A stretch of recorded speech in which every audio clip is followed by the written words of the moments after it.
Ақсақалдардың төрағасы менен сүйлөшүп калдым, ақсақалдар кеңешинин.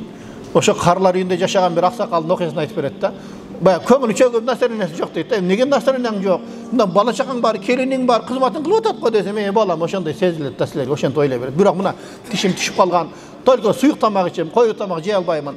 Атам эмне тамак жасайын деп келиним сурайт.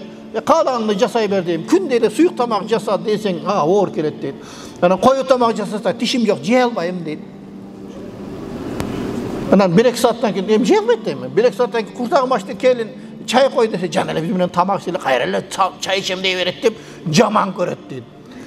Түндө курсагым ачып туруп дейт, кухнядан бир нерсени жейин десем, келиним кухняны жыйнаштырып кирип кеткен, уурум ышыкка окшоп тарактатып дагы уялам дейт экен баягы аксакал.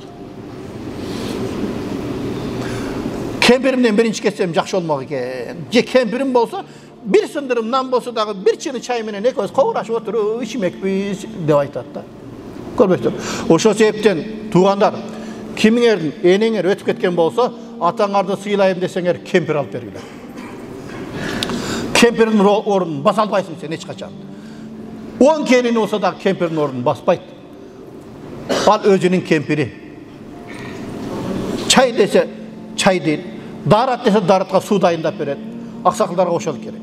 Эгерде атаңдын батасын алам десең, сен не кемпир алып бериш керек ошону кызматын кыла турган. Ассаламу алейкум достор. Эгерде сиз унаа алам десеңиз, Ак Жол трейдинг компаниясы сиздин кызматыңызга дайын. Сиз каалаган автоунааны Түштүк Кореядан жана Америка Кошмо Штатынан алып келип беребиз.